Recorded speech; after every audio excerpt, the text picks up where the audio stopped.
1 रुपया के टाफी खाए के नहीं हिम्मत बा। तौलिया उतार के देख ले, चाहे अंडर बियर में 3 छेद हो, लेकिन वो सोशल मीडिया पे लगाएगा दबदबा था, दबदबा है, दबदबा रहेगा। एक लाइन और गाया है किसी ने, क्या गाया है?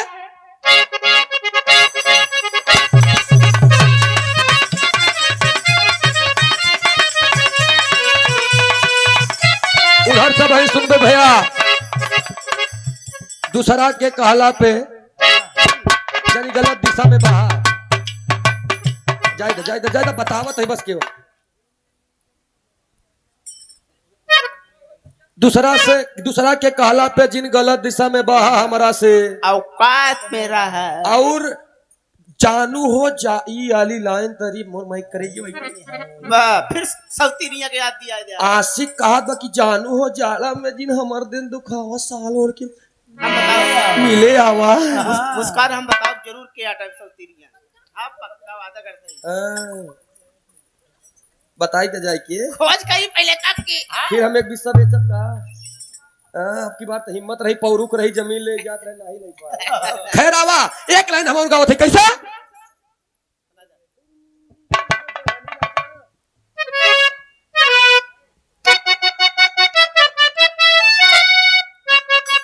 बहुत अच्छे देखा ई भोजपुरी दुनिया वालों ने गाया है। सॉरी अवधि का स्टार कलाकार भाई संजय यदुवंशी गाया है। क्या गाया है? तोरे नई नई चढ़ी बा जवानी राजा,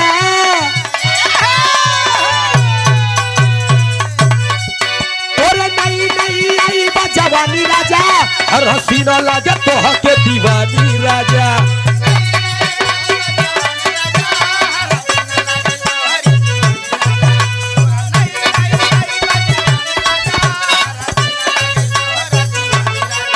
तोरे नई नई आई बा जवानी राजा, हर हसीना लागे तोह के दीवानी राजा।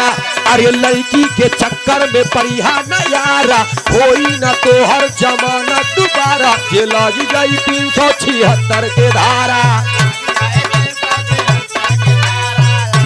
नारे बाबा ना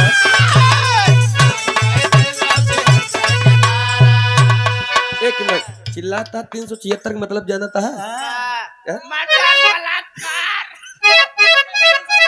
ये रोहित मैंने गाया है गीत। क्या रिकॉर्डिंग करवा का ये गीत अब ना तो यूट्यूब पे आई बार ना तो अभी हमने केवल ट्रैक पे दे दिया है। और मैं सोच रहा हूँ जब तक वीडियो ना शूट हो जाए तब तक हम ये गीत के लांचे न करी। अभी तक रुका है 15 तारीख के बाद में 3 दिन की छुट्टी बा, तो हम वही 3 दिन में ये गीत के शूट करब। जानता कौन कौन था?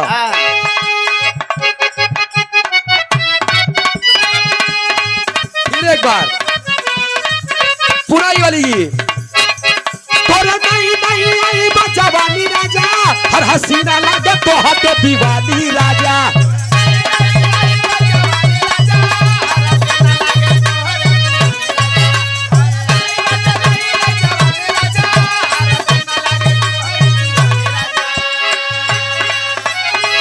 तोरा नई नई आई बा जवानी राजा, हर हसीना लागे तोह के दीवानी राजा।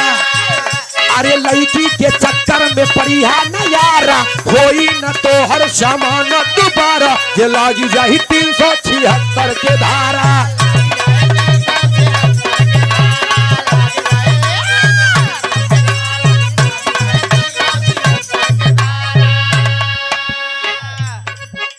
दबदबा था दबदबा है दबदबा बना रहेगा। फिर अगली बगली चले बुलेट बीचे में काला थार। तमाम गीत आए, लेकिन आज के दौर में कोई वजनाई पे नहीं जा रहा है, बस केवल यही सब में जे जितना क्यों गाय दे बतावा। एक जने कहे नहीं कि राइफल से खूटा ठोकाला, गहदाला और रम्भा के काम खत्म भया। राइफल से खूटा ठोकाला, इतनी मोट गोली दे देते तो एक दहिया मार देते ढेर छेद हो जा, तुम 4-6 खूंटा गाड़ बारे यार। आवा लास्ट में का मतलब बा? अच्छा लई मन है तो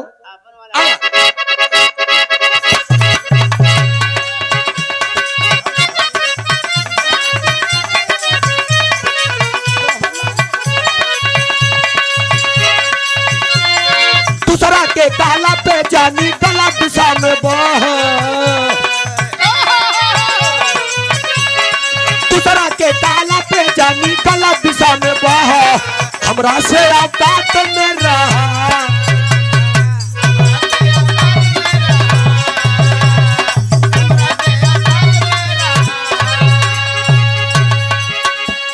लेकिन एक लाइन हम गाइला, हमारा प्रगति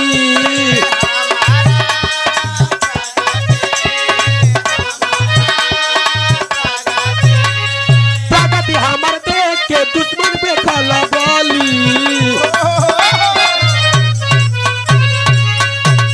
प्रगति हमार देख के दुश्मन में बखल वाली, बेटा को हटाल ना गली।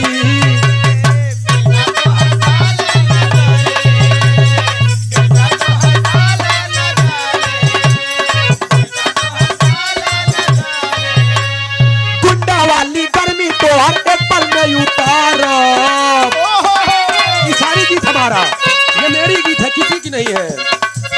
गुंडा वाली गर्मी तो हर एक पल में उतारा, लल्ला हो दौड़ा के मारा, लल्ला हो दौड़ा के मारा,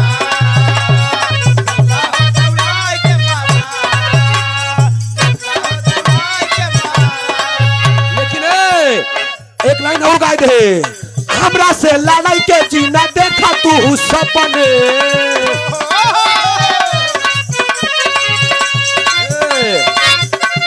हमरा से लड़े के जीनी देखा तू सपने, हैसियत पूछा पाप से अपने, हैसियत पूछा पाप से।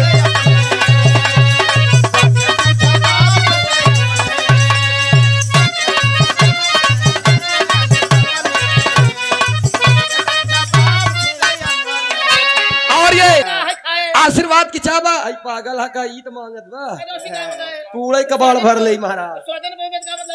आ छोड़ा ना आवा, कहना पड़ा खिन्नीर गुड़ के लाइन पे, कैसे मार सब लास्ट में खिन्नीर गुड़ दे दिया। भोलानाथ यादव जी,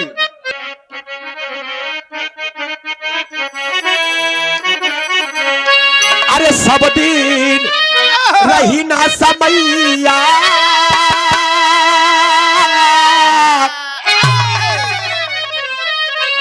अब है नोकी एक जने काका आए रहन, काका कहन तेरही क्यों मनाते हैं, तेरही क्यों मनाते हैं में आए हैं तो तेरही वाला गाना नहीं गाए हैं आप। हम कहे एकदम करेक्ट बात काका बोले हैं, तेरही वाला गाना गावा ही चाहिए। हाँ आवा आवा, नाम कमलेश मैजिक वाले भैया, हमने देखा फिर से 100 रुपया पुरस्कार दे हैं। आशीर्वाद की चाह 15 मिनट और गाओ, एकदम और आई जी कह दिया। हाँ बहुत बहुत नमस्ते बा, प्रणाम बा, कहना पड़ा कैसे। अरे सब दिन रही ना समैया,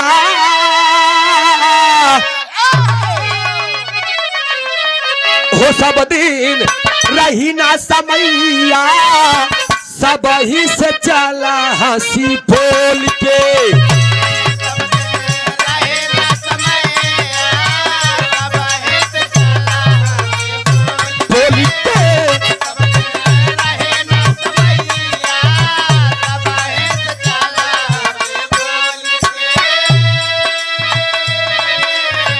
जल पावक गगन समीरा, पांच तत्व से बनल शरीरा,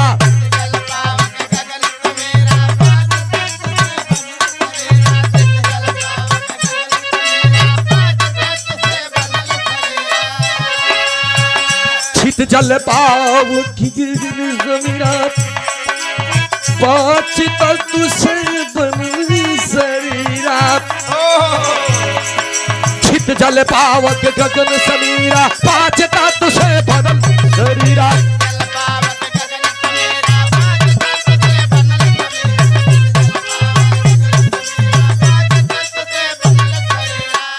एक दिन आई है नवैया,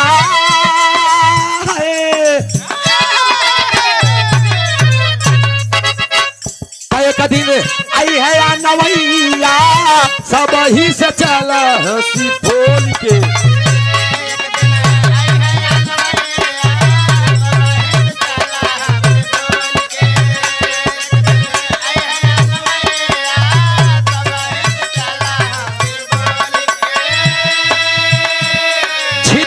पावक गगन समीरा, पांच तत्व से बनल छित जल पावक गगन समीरा। ई पांचों में कौन रही तो जिंदगी बेकार होगा, जान लिया। अगले हम लास्ट लाइन में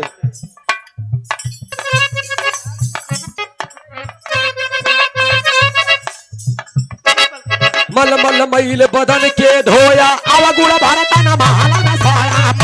मैल बदन को धोया, अवगुण भरतन महल में सोया। मैल बदन को धोया, अवगुण भरतन महल में सोया। मल मल मैल बदन के धोया, अवगुण भारत न महल में सोया। मैल बदन को धोया, अवगुण भरतन महल में सोया। मैल बदन को धोया, अवगुण भरतन महल में सोया। तय का दिन आई है बुढ़ाइया,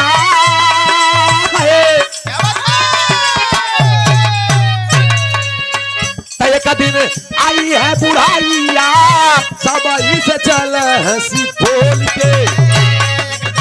आई है बुढ़ाइया, बहन चला हंसी बोल। एक दिन आए है बुढ़ाइया, सब बहन चला हंसी बोल के। भुल्लुर हैदर राजा राम, पिमल मलंदू राधे श्याम।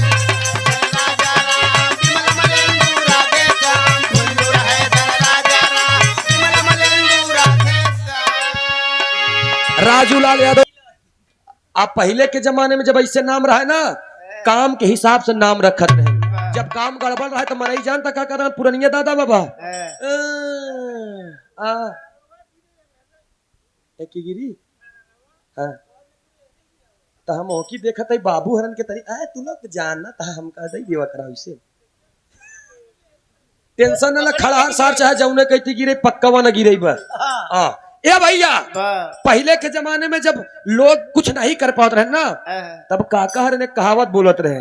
जानता का कहा के नाम ब चिन्नी प्रसाद, मीठ गुड़े कितना नहीं। नाम ब पृथ्वी पाल, जमीन कौ धूर नहीं। नाम ब भगेलू, माँ अगर दौड़ाई ले करो तो भाग एक परक न पावा बगलिन बाहर आई जा। जब रहा यार ए भैया, तो जमाना रहे वो आजकल के मनाई तो नाम जानता कर रखा था, पिंटू चिंटू सिंटू यस डब्लू, केवल एक दो अक्षर के नाम ही होत बा। आ जवान नाम कुकुरे के वही नाम मनई के। कुकुर देख के भागा थी। अपने बरे क्यों न उठी, अपने बरे क्यों न उठी। लेकिन सवेरे सवेरे मोती को यार ले चलो, नहीं तो यहीं पर लैट्रिन बाथरूम कर देगा, कौन साफ करेगा। मोती बरे उठ जाए, मोती को पकड़ ले सकरा में मोती मोती लग जाए लाई गए बढ़िया अच्छा खासा स्थान, लेकिन मोती टांग उठाना अपन काम कर ले, पकड़ कर किया मोती के। अच्छा एक बात फिर याद आएगी हमका, बार बार बार बहुत लबार होते का जल बार और का हम एक दिन, अच्छा हम जब बैठी थी अकेले में बैठी थी तब भाई हमारे बुद्धि आवा था। एक बार ऐसे अकेले लेटर रहे, सोचत रहे बाल कटाए गवर है, कौन ऐसा चीज है हमके यार शरीर का कौन ऐसा अंग है जो काम करता है लेकिन अलग अलग हो जाता है। हमके यार हाथ अगर किसी को पकड़ लिया तो ये हाथ ही पकड़ा है, किसी को मार दिया तो ये हाथ ही ने मारा है, किसी को प्यार किया तो ये हाथ ही ने किया। अगर मान ला दुलारे सोहराए मुन्ना टच किया तो ये हाथ ही ने किया है। लेकिन कौन ऐसा चीज है जो स्थान बदले तो नाम भी बदल जाए। तब तक हम हेरत बार पाइए, बार पाइए हम तो मुड़े में बते का बार केस हेयर। जब तू परो पा रहा बैठा रहा। अच्छा जब एक पाए मुड़े बा तो बाल हेयर केस सर का बाल देखा सर के बाल होइए। अभी तनी के नीचे आएंगे तो बरौनी आई बारह हूँ, लेकिन ये स्थान चेंज कर नाम हो गया बरौनी। अभी तनी से और पे आई गया हाई 12, लेकिन गाले गवत एक दाढ़ी कहे लागे। अब हे पे आई गया तो हाई 12, लेकिन एक मोछा कहे लागे। ओकरे नीचे ए पे आई गया तो मन आहा तो 12, लेकिन लोग सीना के बाहर कहा थे ओकरे नीचे हम ना ही जाने पागल है का यार।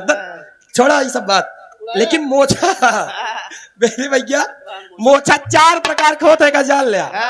मोछा 4 प्रकार का होता, 4 ही प्रकार की। जानता कौन कौन? हाँ। पहला उच्च मुच। ओहो पहला देखा मन भैया हमारे आए रहन ना, पहला उच्च मुच। पहले के जमाने में मना ऐसे मोछा रखा था, नहीं से उच्च मुच। पहला उच्च मुच हाँ। और दूसरा नीच मुच। वाह एकदम तोहरे जैसे। हाँ, दूसरे नंबर पे ही का हाँ तो कोई नंबर पहला चाहिए उच्च ही है। मुच, दूसरा नीच मुच और तीसरा गुच्छ मुच, वाह चौथा छुच्छ मुच। वाह। वाह छुच्छ मुच। ये देखा था छुच्छा यहाँ ही सब पकड़ाला पकड़ाला पकड़ा ही लगा है। हाँ, टेंशन न ले। ये 101 रुपया का पुरस्कार का नाम रहा भैया हमारे हमारे साहब। लास्ट में लैला गुरु घराने के परिचय में सपने सुहाने लड़कपन के खत्म। ओहो सपने सुहाने लड़कपन के। हाँ जाए समाजवादी ये 50 का बताइए के नाम का बा कन्हैया भैया समाजवादी के गीत के फरमाइश बना एक लाइन लैला अब हमारे साथ करिए। हाँ अब एक लाइन लैला का करबे यही बात मैं कही थी 5 बजे शुरू करवा 10-11 बजे तक हो 2 बजे चौक दे दे। करिया करिया रसगुल्ला रसदार राजा जी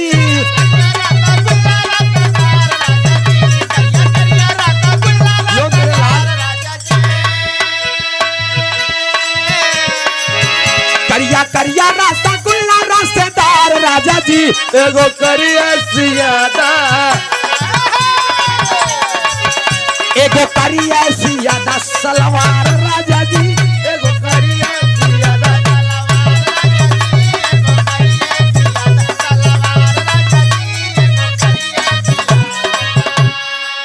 अगर हमारी लाइन अच्छी लगी तो आप लोग जोरदार ताली बजा करके स्वागत कीजिएगा। समाजवादी पार्टी के लिए मैं कहना चाहूंगा इस बार के लिए